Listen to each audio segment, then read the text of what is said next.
Эфир телеканала «Грозный» продолжает программа новости. В студии Зураб Центроев. Здравствуйте.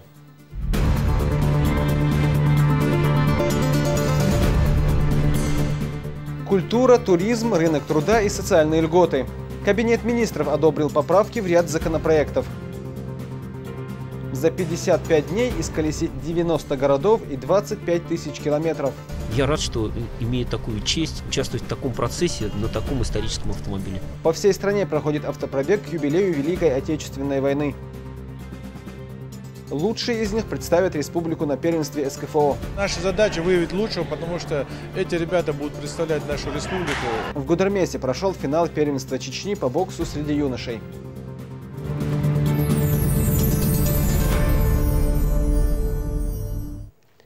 Российская лошадь Кэнди Бой впервые в истории мировых скачек заняла 4-е призовое место из числа российских скакунов. Ее призовая сумма составила $500 тысяч.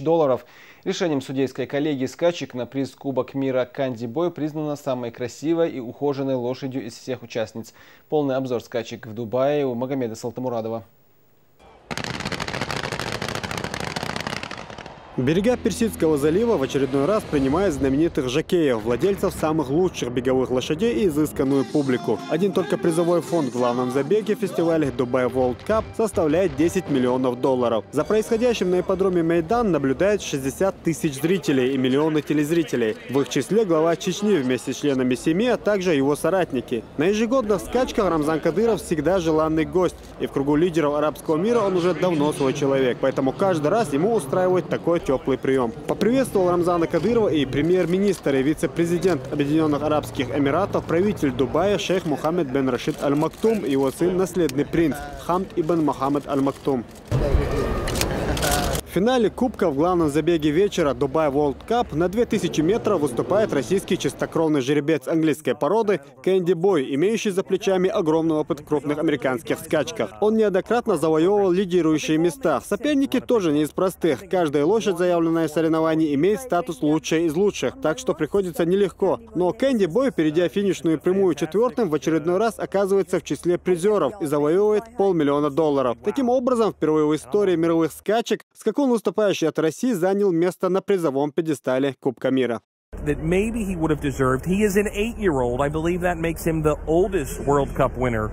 Решением судейской коллегии Кэнди Бой признана самой красивой и ухоженной лошадью из более чем 100 своих соперников, которые принимали участие в этих скачках. Она обскакала чемпиона Кубка 2014 African Story и чемпиона Японии Эпифанея. Рамзан Кадыров поблагодарил жокея Паприка Доба и всю команду. Будем готовиться к Кубку 2016. Задача завоевать его и доставить в Россию, написал на своей странице в Инстаграм Рамзан Кадыров. Хотелось бы, чтобы российская лошадь была первой, но на сегодняшний день уровень сегодняшних заездов самый высокий. Лучшие в мире 9 лошадей, из них 4-я российская лошадь. Это, я думаю, что хорошо. И есть перспектива на следующий год быть первыми. И все отмечали, что самый красивый, самый ухоженной в форме лошадь это была российская. И заняла первое место. И заработала плюс $15 тысяч, да, или $15 тысяч. Поэтому я считаю, что хороший результат. Мы будем стремиться быть первым. В заезде Gold Cup также выступила лошадь главы Чечни, чистокровный английский жеребец Меандри, который уже занимал призовое место на дубайских скачках в 2013. После скачек глава республики отметил, что у конного спорта России богатая история и выразил мнение, что есть все перспективы для успешного развития. Для этого необходимо уделить этому направлению соответствующее внимание. Уровень скачек. Если даже у нас рейтинг дома есть, то на международных скачках у них рейтинг 0 бывает. Вот сегодня самый высоким рейтингом были лошади. Если в России ты скачешь 20 лет, нам все равно этот результат не допускает наших лошадей. Тем людям, которые занимаются, надо объединить все усилия, чтобы наших лошадей признали в первую очередь. После этого надо любить лошадей, надо строить ипподромы, конезаводы, и уровень надо поднять. У нас очень любителей много, но те люди, которые хотят заниматься этим проблемным вопросом, мало. И руководство государства поручило определенным людям, чтобы заниматься. Но они так особо не занимаются. У нас самый лучший это президента, и то уровень сегодняшний И вот наш российский – это небо и земля. Вот, ответственно люди надо назначать и поднимать уровень. Вы лично для себя вот сделали какие-то выводы, вы корректировку там, подготовки лошадей, жокеев, тренеров, что-то, изменения, но вы собираетесь внести? Старт был очень плохой, поэтому вот получилось так четвертое. И все считали его третьим, а я думал, что лучше будет вторым или первым. Поэтому вот так вот мы уверены были. Ну, удача чуть-чуть там, не на нашей стороне была. Поэтому мы были четвертый тоже хороший результат, это призовое место. И я думаю, что и тренера, и жокеи, и кураторы, которые у нас курируют наших лошадей, будут делать выводы. И на следующий год мы активно будем готовить. У нас такой, знаешь, вот, подход, кубок забрать в Россию. И я уверен, иду к нему. Ежегодный дубайский фестиваль стал одним из мировых лидеров по уровню развития этого красивого вида спорта. Список звездных лошадей и их жокеев, желающих принять участие в дубайских скачках, составляет рекордное число и включает в себя представителей со всей планеты. И призовое место, завоеванное Кэнди Бой в финале дубайского фестиваля, стало демонстрацией успеха в развитии конного спорта в Чечне. Чистый араб. Лошади Рамзана Кадырова, любителя конного спорта, весьма успешно выступают в ежегодных скачках и постоянно завоевывают призовые места. В 2013 году в Европе жеребец Меандри выиграл большой приз Европы на скачках в германском Кёльне. А Дакс Колар завоевал большой кубок Праги. Жеребец Кат Милус не только занял первое место на скачках в Чехии, но и показал хороший результат по резвости. Кроме того, жеребец Дашва Туап также одержал победу на дистанции 1800 метров в скачках для начинающих лошадей в возрасте до 3 лет. Нордстрим выиграл дерби среди лошадей до 3 лет на приз президента России. Статик Мемори, Баритон, Айвенга, Свитдаки, Джитана, Эрнанда и другие скакуны вызывают восхищение у любителей верховой езды со всего мира. Магомед Салтмурадов, Ахмед Джабраилов, Абубакар Зубайраев при содействии пресс-службы главы и правительства Чеченской Республики. Новости. Изменения в бюджетном законодательстве, организация отдыха для детей и социальная поддержка реабилитированных лиц. В правительстве прошло заседание Кабинета министров под председательством Абубакара Эдильгириева. На утверждение вынесли 33 постановления, 31 из которых было одобрено. Одним из важных стал вопрос снижения ставки по инвестиционным кредитам до 5% из республиканского бюджета и 100% субсидирование на развитие местного скотоводства. На реализацию этого проекта не потребуются дополнительные средства из местного бюджета, отметил в своем докладе заместитель министра сельского хозяйства. В военном комиссариате республики прошли инструкторско-методические сборы призывных комиссий. На встрече присутствовали представители администрации главы и правительства Чечни, прокуратуры, МВД и других ведомств. Всего в рамках весеннего призыва на военную службу отправится свыше 150 тысяч человек. Сколько новобранцев из Чечни пополнит ряды российской армии, пока неизвестно. В рамках последнего призыва их численность составила 500 человек. Они были распределены по различным видам войск: сухопутные войска, военно-воздушные силы, военно-морской флот и внутренние войска МВД. Есть ребята, которые получили и благодарности, кому уже присвоено звание младшего сержанта. Хочу просто сказать, ребята наши служат очень неплохо, хорошие отзывы. Мы, согласно требованиям федерального закона, организовываем призывные комиссии, где будет призывные комиссии муниципального района и медицинской комиссии с целью вынести соответствующее решение по нашим призывникам для дальнейшего определения какие-либо виды войск или предоставления отсрочки или освобождения от призыва. Анализ осеннего призыва 2014 года и задачи на весенний военный призыв 2015. Собравшиеся обсуждают все вопросы, с которыми сталкивается или может столкнуться новобранец. Как таковых серьезных проблем не наблюдается, отметили здесь. С призывниками занимаются как опытные педагоги, так и совет старейшин. Мы сейчас составляем список, готовимся. Все, что необходимо для подготовки, у нас готово. Значит, призывные комиссии определены, резервный состав, основной состав. И отбор будет лучше. И те недостатки, которые были выявлены в прошлом году, у нас этого недостатка мы не повторим. Я думаю, что уже оценка будет, да, хотя если на сборах в Ставрополе нашу республику выделяли лучшую сторону, я думаю, в этом году тоже, я думаю, мы не отстоим.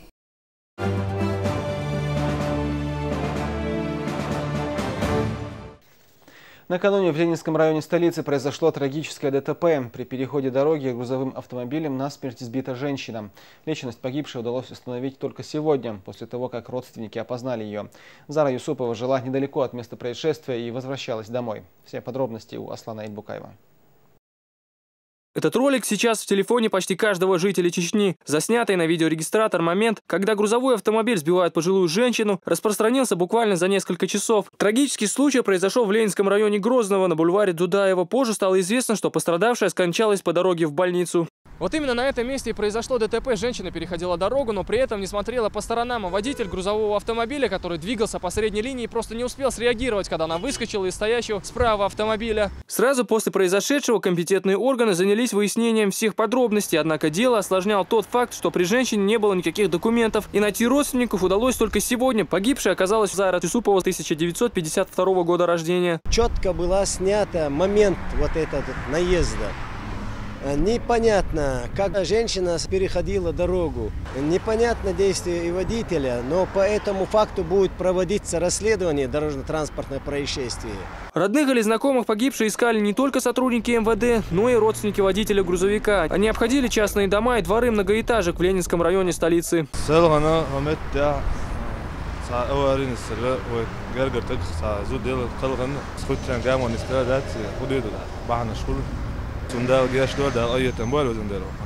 На бульваре Дудаева не осталось никаких признаков вчерашнего ДТП, но после трагического инцидента пешеходы на этом месте ведут себя более бдительнее. Только в этом году по вине пешеходов произошло 22 ДТП, из которых 11 с летальным исходом. По сравнению с аналогичным периодом прошлого года это число заметно выросло. Асан Аль-Букаев, Хаважи Мунаев, Абубакар Абазов. Новости. Мэр Грозного проинспектировал работу нескольких столичных детских садов. Градоначальник лично проверил все кабинеты, ознакомился с материально-техническим оснащением, а также наличием необходимого инвентаря и столовой мебели. Сотрудники дошкольных учреждений доложили, что проблем, препятствующих воспитательному процессу, нет. Увиденным Ислам Кадыров остался доволен. Он поблагодарил воспитателей за образцовое содержание помещений, а также отметил заслуги помощника главы Чечни по дошкольному образованию Зарган Кадыровой, благодаря которой во всех дошкольных учреждениях республики созданы самые лучшие условия. Напомню, что проверки в детских садах и учебных заведениях города проходят по поручению Рамзана Кадырова.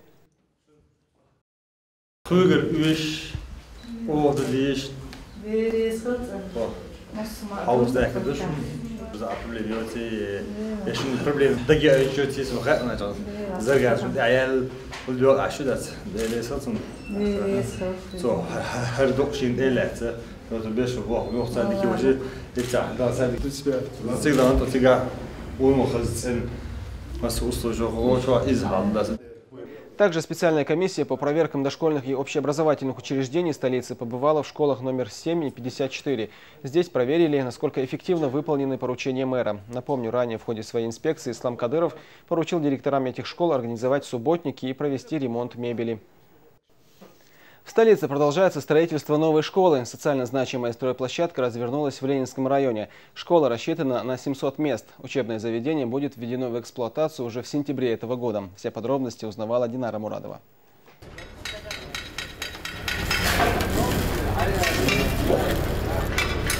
Утренний шум техники стал своего рода будильником для жителей Олимпийского проезда. Ровно в 8 утра строители уже на стройплощадке. Трудятся над возведением школы. Всего на объекте задействовано 23 бригады. Сейчас рабочие ведут облицовочные работы, кладку кирпича и внутреннюю штукатурку. 3 корпуса трехэтажные, то есть 2 учебных корпуса и 1 административный корпус. И еще там есть дополнительные корпусы. 2 корпуса спортивного зала, то есть для младших и для старших, и 1 корпус есть на столовый и на актовый зал. Работы много, ведутся внутренние работы, электромонтаж, вентиляция, водоснабжение, канализация, там все сразу ведется, чтобы закончить к сроку. Строительство школы началось в прошлом году по федеральной целевой программе. Учебное заведение будет состоять из 3 этажей и 7 блоков. Каменщик Харун Адиев трудится на объекте с первых дней. Всегда старается выполнять работу не только быстро, но и качественно. Ведь сюда придут учиться и его внуки. День короткий, да, 350-400 кибаш, да, а еще средний. А так... Кибачки, кибачки, моссаджит, они еще облицовочные кибачки, хазлил еще. Уже в сентябре месяце школа откроет свои двери и сможет принять более 700 школьников. Динара Мурадова, Таймир Хаджиев, Дани Хавхаров. Новости. Транспортная проблема будет решена. В Урус-Мартановском районе идет строительство нескольких мостов, которые имеют большое значение для местных жителей. По словам специалистов, при возведении переправ используются современные технологии. Подробности у нашего корреспондента. Хасан Бериев внимательно наблюдает за ходом строительства нового моста. Живет дедушка неподалеку и во время прогулок обязательно приходит на стройплощадку. Волнует его не только ход строительства. По словам Хасана Байсуркаевича, почти полвека назад его отец лично заложил первый камень старой переправы. Стиральные ванны комнатные, маленькая такой. В этой ванне он раствор делал. Старик, он был 86-летний. В этой ванне начал делать. Ничего, денег у него наличия не было, ничего не было. Постепенно накопилось, и со стороны помогали, население помогали. И с этой начали и достроили этот мост. Переправа служила жителям основным мостиком, который соединял две части села. Однако время и ежегодные разливы реки ее разрушили. В конце февраля здесь приступили к возведению нового крепкого моста. Шириной более 5 метров и грузоподъемностью до 5 тонн мост значительно улучшил инфраструктуру селения. Административная часть по магазин, дом культуры, администрация, еще мостlar В районном центре в это время строятся сразу два моста. На этих участках первым делом идет берегоукрепление. Это поможет увеличить срок службы несущих конструкций. Возведением заинтересовались и инвесторы. Двусторонний мост шириной более 8 метров должен заметно разгрузить дороги в городе. Железобетонные конструкции выдерживают до 40 тонн, а значит, проехать сможет и большегрузная техника. Эти мосты очень помогут жителям Урус-Мартановского района, а также тем, кто к нам приезжает в гости. И на сегодняшний день мы уже запланировали 5 мостов, 3 уже начаты, и 2 моста должны начать строительство. За последний год в районе уже ввели эксплуатацию 11 переправ. Однако пока проблема транспортного сообщения не разрешена, прекращать работу здесь не станут. Уже со следующей недели строители начнут подготовку площадки для строительства развязки в селении Гойчу. Санета Тутаева, Елизавета Чапханова, Халид Мовсаев. Новости. Символ эстафеты побывал и в Грозном. Кубок с надписью «Победа-70» был передан чеченским пограничникам от их ингушских коллег. Эстафета вдоль границ стран СНГ проходит в честь 70-летия Победы в Великой Отечественной войне. Она стартовала 2 февраля в Мурманске и финиширует в конце мая в Москве. В торжественной церемонии принятия и передачи эстафеты в Грозном участвовала и наша съемочная группа.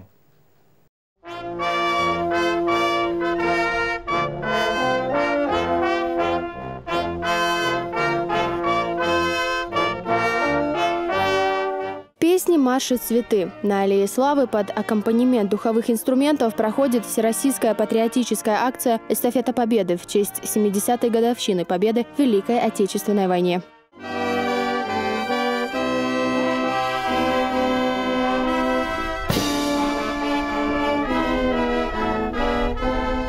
Здесь собрались представители власти, молодежных движений, школьники и сами виновники торжества – ветераны, чтобы отдать честь всем героям, которые погибли во время самой страшной войны в истории человечества. Великой рабоче-крестьянской Красной Армии, которая 70 лет тому назад в это же время была уже на подступах к фашистскому логову, на подступах к бункеру, где и закончилась угроза, которая несла миру фашистская оккупационная фашистская коричневая чума. Все присутствующие возложили цветы к вечному огню. После была организована экскурсия по музею. Эстафета Победы – важнейшее историческое мероприятие. Оно стало заметным патриотическим событием во всех регионах России. Акция проходит вдоль границ сразу нескольких государств СНГ. Главная цель – укрепление единства и дружбы народов. Это сделано для того, чтобы еще раз всем нам напомнить, какой ценой была завоевана Великая Победа и какие жертвы мы принесли для того, чтобы освободить мир от коричневой чумы. В этом году эстафета Победы стартовала 2 февраля в Мурманске и Бресте одновременно по 2 направлениям вдоль государственных границ бывшего СССР. А в нашей республике участники акции посетили село Тусхарой, где возложили цветы к монументу погибших пограничников. После Грозного эстафета Победы продолжится уже в Северной Осетии, а конечной точкой патриотической акции станет Москва, где и состоится торжественное закрытие. Луиза Хатуева, Муслим Типаев. Новости.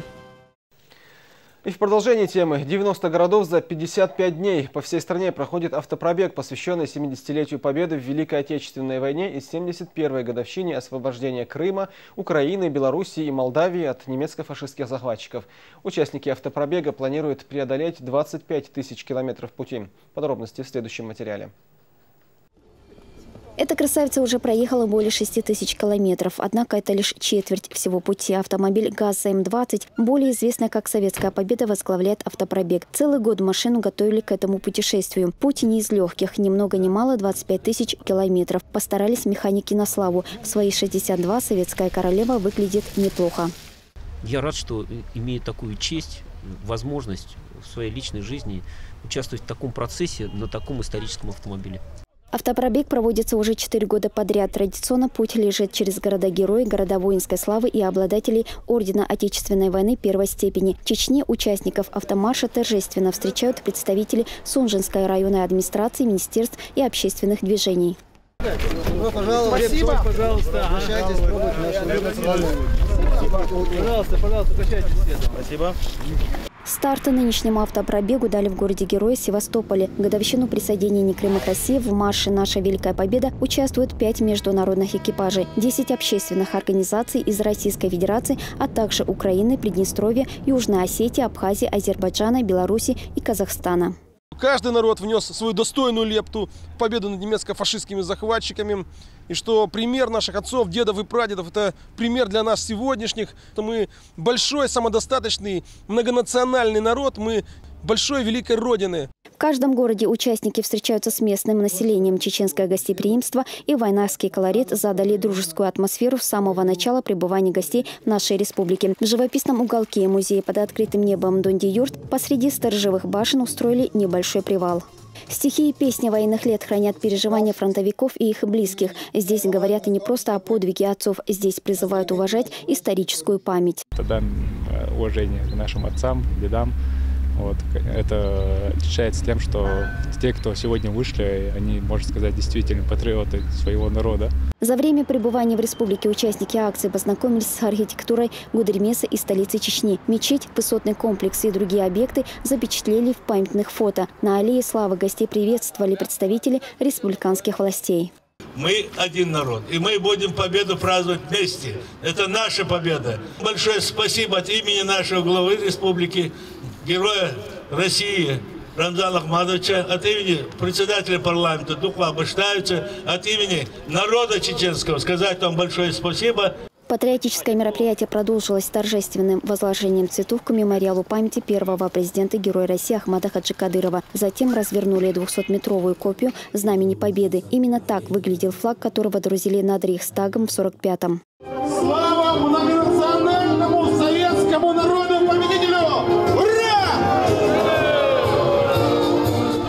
Здесь же автомарш «Наша Великая Победа» двинулся дальше. Следующая остановка – Республика Дагестан. Уже 9 мая участники проекта вернутся в Севастополь, чтобы отпраздновать 70-летие Победы в Великой Отечественной войне.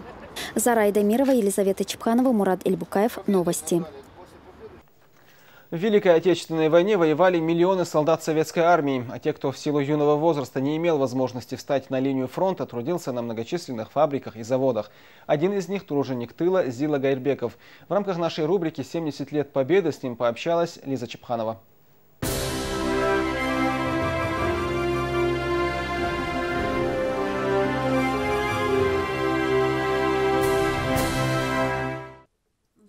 В год, когда началась Великая Отечественная война, Зила Гайрабеков был совсем юным. Отцы уходили на фронт, а в тылу оставались их жены и дети. В те нелегкие годы Зила работал наравне со старшими, чтобы поддержать армию продовольствием и предметами первой необходимости. Он успел окончить лишь 5 классов. Уже на рабочем месте у станка осваивал новую специальность столяра. Работал с деревом, мастерил предметы домашнего обихода. Все для фронта, все для победы. Лозунг военного времени требовал максимальных усилий. В потрепанной трудовой нет ни одной пустой строчки.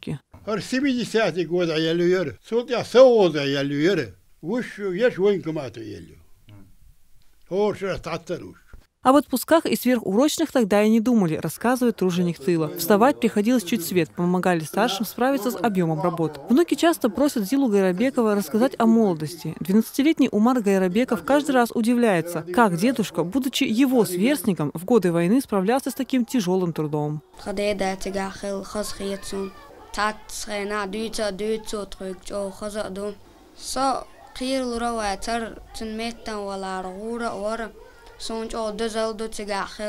В последние годы здоровье все сильнее подводит дедушку. Слышит теперь только через слуховой аппарат, и все чаще болят ноги. Зила рассказывает, еще пару лет назад каждую пятницу он ходил в мечеть. Теперь с призывом муэдзина встает на намаз дома. Елизавета Чепханова, Хаважа Мунаев, Луиза Юнусова. Новости.